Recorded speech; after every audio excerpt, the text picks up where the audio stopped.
So my name is Diane Jackson. My father was in the military, so I've traveled across the world. I've been in Europe, all across Canada, and throughout the United States. Pronouns, I struggle with that one. I mean, my name and my visual appearance is very feminine, so I identify with the feminine. I'm not going to go upon somebody and force them to use a certain set of pronouns.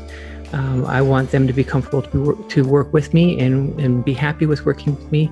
So I think the idea of a social acceptance is what works best for me, as opposed to going in and saying, you have to call me Z, or you have to call me Zer, or whatever the case may be. I think my presentation is fairly self-evident.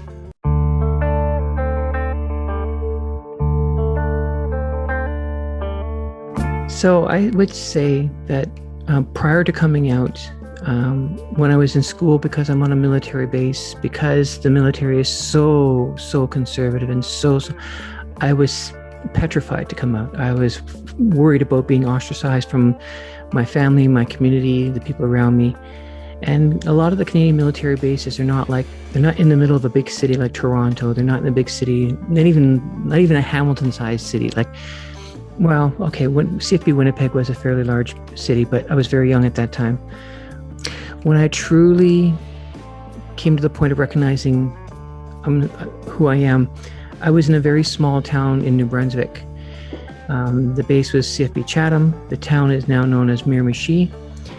And I saw the way the community at large was dealing with people who came out as homosexual. And I was petrified of that. I was scared of that. So I was very low key. I was very quiet. I didn't draw any attention to myself. I was the person that people could forget was in the room, and it was intentionally so. When we moved to Toronto, which was the next base my father moved to, I felt a little bit more confidence because I wasn't staying on the base itself. I was associating more with people off the base. And you start to see a lot more liberated people, more the LGBT community. Although back in the early 90s, I wouldn't say LGBT, I don't think we used that term back then, but a lot more lesbians, a lot more gays. And the terminology they used back then was probably a bit crude, but for lack of better words, the trannies. And it gave me a little bit more confidence to at least explore who I was, at least give it a shot. But again, in that time frame, we were a very conservative society. We weren't ready to embrace people like that. So a little bit of exploration, still a little bit quite conservative, not ready to move on. But probably the first time I actually went outside my home cross-dressed was with my second partner, Karen. And we went down to the Value Village and got a whole bunch of things that we thought would work, and they were reasonably flattering and not too overly not too overt, shall we say. And that started down the path. In the early stages, it was very traumatic. It was very hard. I knew what I was feeling at the core. I knew what I was feeling about myself. So that would probably entering puberty at the time. I just felt a disconnect with myself and my body and my anatomy. But I was slowly exploring, male attire, female attire, trying to figure out what worked best for me. Then I saw an episode, I think it was like Maury Povich, or I saw an episode of that, and they were talking about what was the terms they used in the 80s was transvestite and transsexual. And I watched an episode of that, and I thought, well, okay, I identify with some of those things. I identify with some of those features. But then I saw the way the audience was reacting to these people. And then it was kind of like, well, I don't know if I really want to make that public that I identify that way. It was also hard and traumatic because I'm typically a very conservative person. I mean, the only thing that really is flamboyant about me is my hair. And there's a little bit of psychology behind that. When the hair gives that kind of a shape, so it looks like there's a feminine jawline. Whereas everything about me is very conservative. I wear black cardigans. I wear beige clothing. If you had met me in public, you probably would just overlook me because I just look so passive and conservative. Because that's my nature, and I saw these people acting flamboyant. It was very off-putting. To me, those people always appear to be the ones that are looking to draw attention to themselves. So that part of the discovery was hard. That was difficult. When I got to the point where it was like, this is really starting to affect my life. It's starting to affect my relationships. It's starting to affect my careers. Well, I was very young at the time. I don't know if I'd say career. Let's say just jobs. I went to my doctor and asked to see a psychologist. And I explained my situation, and my psychologist went, nope, you need to go over to the Clark Institute. So I went to the Clark Institute and went through, oh my gosh, it must have been a barrage of tests over like a 4-day period. I was in and out of that place while they were doing all that. That part was kind of comforting because what I was going through, I wasn't unique in it. There was other people out there who were going through that. So I felt a little bit of comfort. But what I did find was like a proverbial punch in the gut. When I came home and I talked to my mother about it, my mother was very, very opposed to the situation, which was perplexing to me. Just a side note, my mother has always been the passive person in the relationship, and my father has always been, well, he's military, right? So you see your father as a stoic type of person.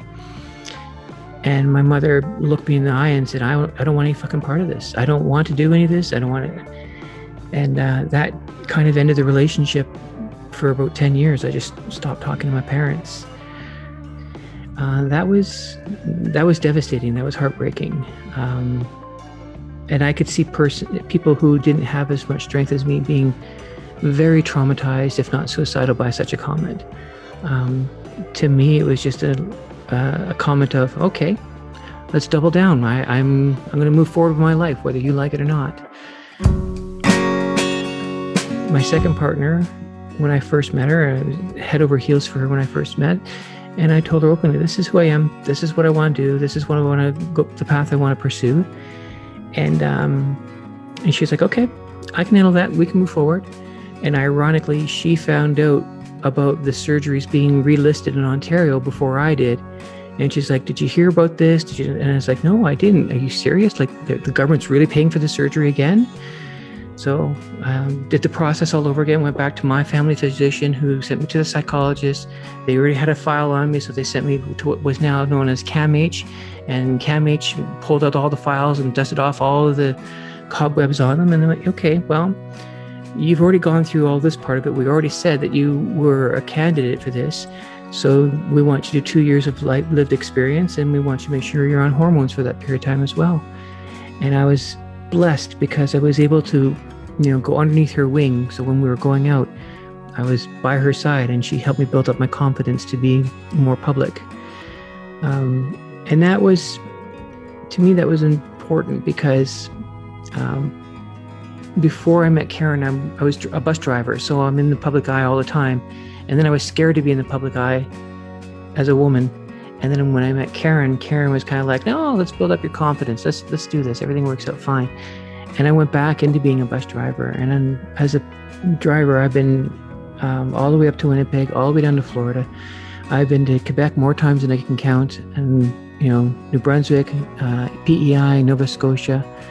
You're very much in the public eye when you're a bus driver. Everybody wants to talk to the bus driver. That was 2012, and this is 2021. So obviously things are working out.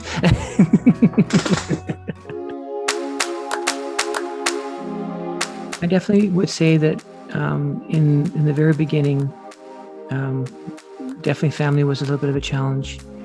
My mother not being totally accepting, my younger brother being very frustrated about this. He couldn't understand why I wanted to do this. Other challenges, again, I think it's part and parcel of the journey. When you are accepted as a woman completely and wholly and unconditionally, then you start receiving the prejudices that come along with being a woman. But there's a lot of psychological challenges too. Like, I know I'm getting acceptance from what I would call the cisgender community. and that's to be anticipated. There'll be some challenges that come along with that. But then I get a lot of pushback from the GLBT community as well. Like in my early stages, I walked into a meeting. It was supposed to be a support group. And, when I walked in the meeting and everybody's all eyes on me and I sit down and they're kind of like, okay, let's start the meeting. And I'm looking at them going, I'm not the presenter here. I'm here just like you guys. And the jaw dropping by about, I think it was like 12 of us inside this room. It was like, really? Are you serious? On my day of surgery, I walked into we were all sitting down. There's 6 of us. We were sitting down having dinner.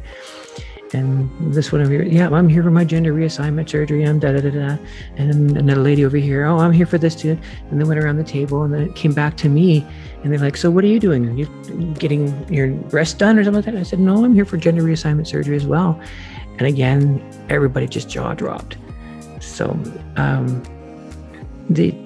that can be a challenge because people think you know more or you are more than what you really are. And I find myself going, whoa, let's rein in the rate. Let's slow this down a little bit. Let's try and be a little bit more slow on this because I'm on the same boat and same path as you guys. I'm not doing anything more special. Maybe I have some innate gifts given to me, but my path is not much different than anybody else's. So to me, that's a challenge. That's an issue that comes up a lot. I think all of us struggle with, even when we've started our transition, are we feminine enough? Are we masculine enough? Or whatever the case may be. And I was blown away how quickly the community at large, as in society at large, was ready to accept me as a woman. I was not expecting that. And that's been a double-edged sword for me. The one hand, I'm being really accepted. I'm making progress. I'm doing a job, but because I had one employer who didn't know, didn't ask, didn't just saw me as a woman, but that worked against me in my job because discrimination against women. Oh, you can't drive a bus. You can't drive a truck. You can't do any of those things. And then then you show it to them and they're kind of like, well, I don't understand that. I'm confused by that.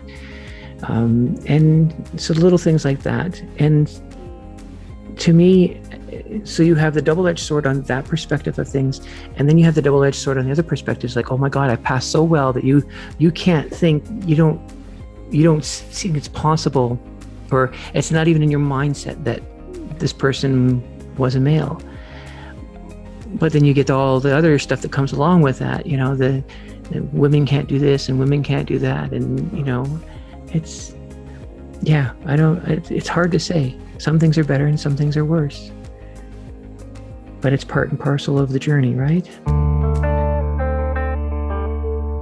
It's very fascinating because I would say since 2015, when I tell people I'm trans now, they're kind of like, oh, I would never known that. Oh, well, okay. And then the conversation moves forward. The last 5 years there's been a big shift. Like even my last employer, the one I've just applied to, I said, listen, you've asked for my school records and I need to give you advance notice that my school records say David, they don't say Diane. And she's like, oh, okay. Well, that makes you the 3rd trans person at our facility, and it makes you we have 3 lesbians and 4 gay people, and we're only a small team of about 60 employees. So, carry on. So, and I guess partly because Ontario Northland is a government agency, it's a Crown corporation. So I think they're already on board with stuff like that. But I've had the other way around where I felt like I was being punished for it. I worked for a bus company called Batter, and there was a bit hoopla that happened on the bus, and I had to divulge my gender identity because of the situation. And my manager openly, I'm stunned even repeating this. I'm stunned that this actually happened. But she's like, well, you're just going to have to deal with the male chauvinism, just like the rest of the women in here. And it's kind of like, this is 2014. You're really saying that? You're really behaving that way? I'm happier. I'm smiling. I'm interacting with the community, and the community is interacting with me the way that resonates with me, that my soul is just happy all the time. I instead of being judged on a level over here, I'm being judged on the level over here. When you're in a work environment and someone looks at you and they say, well, if you can't handle it, your two choices are you either man up or quit. That's the only two ways of moving forward. Now in an employment situation, people are so much less likely to say things like that. I'm getting a lot of, well, how do I help you? How do we move forward with this? What works best for you? And that's what I was looking for before. And now it just flows. It just happens in our society. And it's just, I love it. It blows me away. To degrade somebody because they don't have the skills and you're not willing to teach them. Why don't you just say you don't want to teach that? Why do you degrade me as an individual? The other thing that I find is exciting is that my friendships and relationships, they don't feel superficial anymore. They don't feel kind of just surface. I get to know people, and people are very supportive and polite and respectful, and people are turning to me, and I love it. It's just, it has been so much better since not only just coming out, but having the surgeries and being accepted as the true person that I feel I am. I love meeting people. I enjoy interacting with people. I just have fun, and it makes life so much enjoyable. And the job I just had as an instructor, I'm teaching people how, keep it in context. These are people who are coming to me who've worked at Tim Hortons or Walmart or some little minimum wage job, and I'm teaching them how to drive a vehicle where their income is going to jump from $20,000 a year to $70,000 a year. That's motivating. That's exciting. And I get to go, I'm the person that did that. I helped that person get there. I helped them have success. My new job, I'm going to be going back to driving a bus myself. And the areas that these companies service are usually very, very small towns. Like sometimes there's only one gas station. Sometimes it's not even a restaurant. And they come to these bus stops and they're waiting for someone to take them to Winnipeg, to Ottawa, to Toronto, wherever it may be. And, again, I am one of 50 drivers that help these people to get to their destination. It could be for medical reasons. It could be because they're changing their life. That is exciting to me. I participated in that person's life, maybe not incredibly directly, but, when I was doing tour bus, I'm picking up people that come from China or Hong Kong or, Korea, Vietnam. I'm bringing them to Canada, and I get to be the ambassador for North America.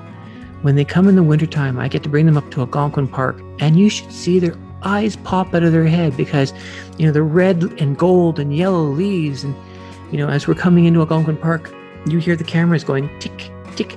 And by the time we're not even 500 meters into the park, the cameras are all, and it's just, I'm the ambassador. I'm the one that gets these people to see that. And it's just awesome. I get to have these little moments that are incredibly, it's like an adrenaline rush. It's like euphoria. It's like all these things all put into one little package. And I influence all these people. It's the endorphin rush of being the center of attention.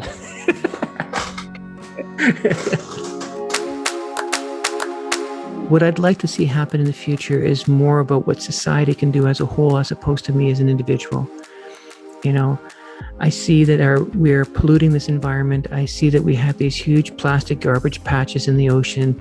I see that we have the technology and the ability to make ourselves a very sustainable, a very productive society.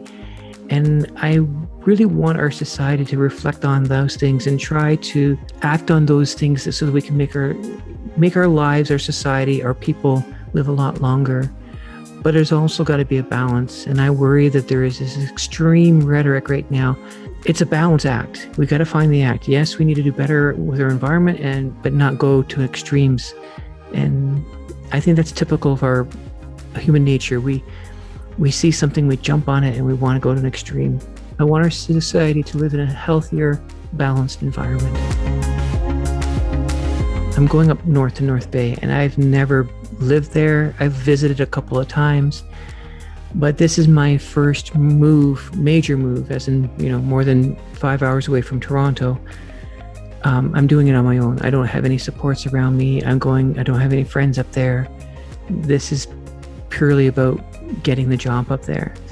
So the challenge is, go up there, get the training, keep the job, make friends, create a new community, get exposure to a much smaller town. There's only 50,000 people there, as opposed to the almost 200,000 in the Kitchener-Waterloo area, as opposed to the 4 million in the Toronto area.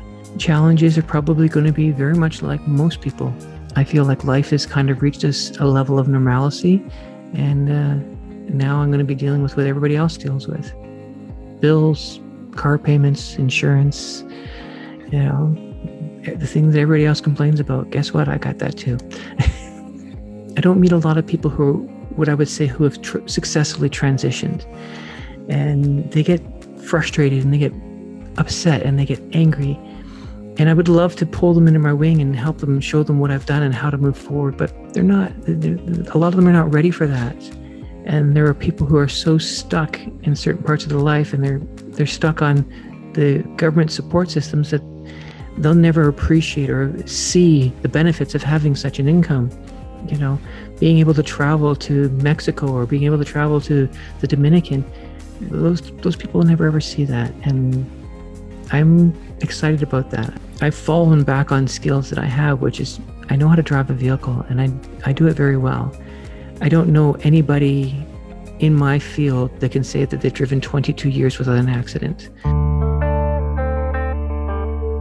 I would like to see the trans community get a little bit of help by the average person, just by being patient, just by being relaxing, give them a chance.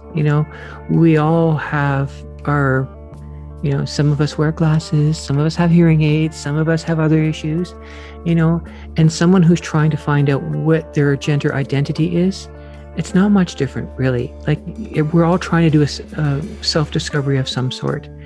We're all trying to find out how we can best function in society. And we just need a society that can be patient. Stop demonizing us. Stop making us look like we're bad. Stop making us look like we're hysterical, crazy, off-the-wall people. Just give us some room to breathe and be patient with us. But I think that level of respect has to be coming from both sides. If we are going to sit here and scream at the cisgender community about, you're not giving us a chance, well, we have to give them a chance to grow as individuals, to learn how to be patient. It comes together. It does work itself out. It does make a difference in the end. But having the life experience that I've had, I probably would have told myself to push a little bit more. Not aggressively, but to pursue it. Because I really do feel like that had I not chosen to wait, I probably could have started this path a lot sooner. And I think that leads into another kind of ideology that don't put your life on hold. Don't put your life on hold and wait 20 or 30 years, because when you do that and you put yourself on hold, you're hoping that in 20 years or 5 years that everything's going to be in place. And what I've learned is that society changes so quickly, and so that when you put yourself on hold, you're just putting your whole body and your mind and your soul on hold. You don't move forward. You stagnate. Don't forget about the struggles. There have been a lot of things that I've gone through that have made me the person, made me the character that I am today. And it would be very easy to become cocky and arrogant and forget about that. It would be very easy to be cocky and arrogant to think that every single trans person had the same experience as me, and why can't they do it? Yeah, I could see myself doing that. And I will need that reminder in a few years from now. It does get better. If you're persistent and you're polite and you're respectful and you treat your community with the same level of decency that you expect for yourself, it does get better. It does. my thoughts actually stem from my historical background. My father is Blackfoot Indian, also known as the Siksika Nation. And not all First Nations people, but there's a large portion of First Nations people that believe in something that's called Two-Spirited. And I believe that's part of my heritage and part of my soul as well, that, I was born with male anatomy, but I have the male and the female in the male and female spirit within my body. And that allows me to, work with people. I'm able to, people who have masculine spirits and feminine spirits, sometimes they have a hard time communicating with each other. And for some reason, when I look at the conversation, it's just obvious. Okay, this is what you're trying to say. This is how you want to say it to this person, and vice versa. If this is what you're trying to say, this is what you're trying to say. And I've met people, and it's the weirdest thing, that they're a couple and they don't understand each other. And yet when I get in the conversation, the light bulbs go off. It's like, oh yeah, that's exactly what you're trying to say. That's exactly what. So I think that, as I said before, that comes from my background. It comes from my heritage. And I believe that's part of it. I believe there is such thing as having a combined male and female spirit. I think we as trans people get so caught up in ourselves. We become very, very selfish. We become very self-centered, and we forget about what gifts we can bring to our society. We need to remember that, and we need to participate in that, because I think it's incredibly fascinating that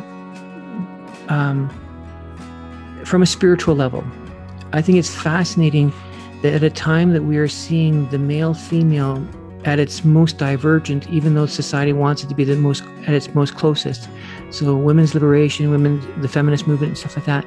Yet it's actually causing more of a wedge between the male and the female.